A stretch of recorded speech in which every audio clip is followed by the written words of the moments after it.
সন্তানের জন্মদিনে এমন সুন্দর কেক আপনিও নিজের হাতে বানিয়ে নিতে পারবেন যদি এই টিপসগুলো ফলো করেন। খুব বেশি কঠিন না, আমি খুব সিম্পলভাবে কেক ডেকোরেশনের ভিডিও নিয়ে চলে আসছি। আসসালামু আলাইকুম। তো কালকে আমি ফুড রেসিপি শেয়ার করেছি এই কেকের, আজকে কিন্তু আমি ডেকোরেশনের ভিডিওটা নিয়ে চলে আসছি, আমার সাথেই থাকবেন। আর হচ্ছে কিভাবে কেক ডেকোরেশন করলে সুন্দর হয়, কালারগুলো সুন্দর আসে, সেটাও আপনাদের সাথে আমি আজকে শেয়ার করব। তো দেখতে পাচ্ছেন আমি কেকটা প্রথমে 3টা করেছিলাম, পরবর্তীতে আমি 4টা স্লাইস করে কেটে নিয়েছি। এখন আমি এই যে বোর্ডের মধ্যে একটুখানি ক্রিম দিয়ে আমি একটা কেক বসিয়ে দিলাম। এখন সুগার সিরাপ দিয়ে দেব। সুগার সিরাপটা কিন্তু অবশ্যই দিতে হবে, না হলে কিন্তু কেকটা ড্রাই হয়ে যায়, খেতে ভালো লাগে না, শুকনা শুকনা লাগে। অবশ্যই দিয়ে দেবেন। আর যেহেতু আমি খুব বেশি কালার ইউজ করব না, আমি কিন্তু ভিতরের অংশটা আমি সাদাই রেখেছি, আর উপরেই শুধু আমি কালারটা করব। যেহেতু ফুড কালার অত বেশি না খাওয়াই ভালো, আর বাচ্চারা যেহেতু খাবে। আর খুবই অল্প ক্রিম দিয়ে কিন্তু আজকের এই কেকটা আমি ডেকোরেশন করেছি। আর হচ্ছে ক্রিম খুব বেশি আমি একটা দেই না, অল্প ক্রিমের মধ্যে আমি সবসময় কাজ করার চেষ্টা করি। তো দেখতে পাচ্ছেন যে আমি 4টা লেয়ারে কিন্তু অলরেডি সেট করে নিয়েছি। এখন আমি এইভাবে করে নর্মাল ফ্রিজে রেখে দিব আমি 20 থেকে 30 মিনিটের মতো, তাহলে কেকটা সেট হয়ে যাবে। এর মধ্যে আমি বাকি ক্রিমটা কালার করে নিয়েছি। তো যেহেতু এই কেকটা আমি আমার বড় ভাতিজির জন্মদিন উপলক্ষে বানাচ্ছি, তো ওর নাকি এই ব্লু কালারটা অনেক বেশি পছন্দের, তো সেই কালারটাই আমি করব। তো এখন দেখতে পাচ্ছেন যে আমি এই যে বেশ অনেকখানি ক্রিম কিন্তু দিয়ে দিলাম। আর কালার কম্বিনেশানটা আপনাদের নিজেদের চয়েস মতো করবেন। অনেকেই বলে যে কেক ডেকোরেশন করে কিন্তু কালারটা সুন্দর আসে না, বুঝতে পারি না কী কালার করব, দেখতে অত বেশি ভালো লাগে না।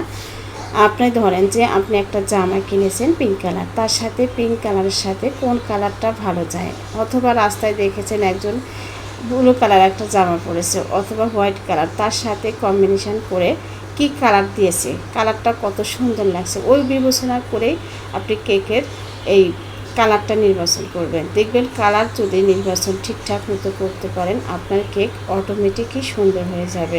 আর ফিনিশিংয়ের কথা যদি বলেন, আমরা যদি মনে করি যে একদম ফিনিশিং করতে হবে, সব কিছু যেন ঠিকঠাক হয়, অনেক সময় দেখা যায় যে কেকের কাজ যখন শেষ করবেন ফিনিশিংটা অত বেশি দেখা যায় না, কারণ যেহেতু আমরা ডিজাইন করি, ডিজাইনের মধ্যে কিন্তু ঢাকা পড়ে যায়।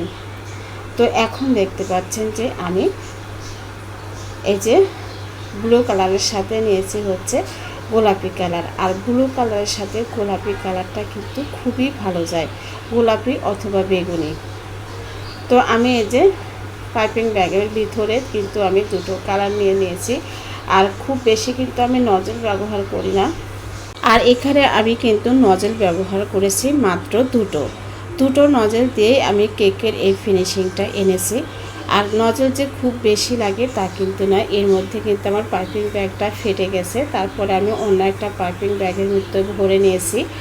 এখন দেখেন উপরেরটা যেহেতু হয়ে গেছে, আমি সাইড দিয়ে একটু নিচ দিয়ে ডেকোরেশনটা করে নিচ্ছি, তাহলে কেকটা দেখতে অনেক বেশি সুন্দর লাগে। আর কেকের বোর্ডটা কিন্তু অবশ্যই একটু বড় নেবেন, তাহলে কেকটা সুন্দর ফুটে ওঠে। এখন আমি দিয়ে দেব হচ্ছে পাতা, মানে আমি বললাম না যে আমি 2টো নজল দিয়েই কিন্তু কেকটা কমপ্লিট করেছি। তো সবুজ কালার দিয়ে আমি একটুখানি পাতা দিয়ে দিচ্ছি। যদিও আমি কিন্তু খুব বেশি কেক বানাই না, তো তারপরও চেষ্টা করেছি একটু সুন্দর করে করার। আর যারা, আমি যেহেতু মিরপুরে থাকি, যারা ইস্টার্ন হাউজিং পল্লবীর ভিতরে থাকেন, যদি আমার কাছে কেকের অর্ডার করতে চান তাহলে আমার কমেন্ট বক্সে জানাতে পারেন।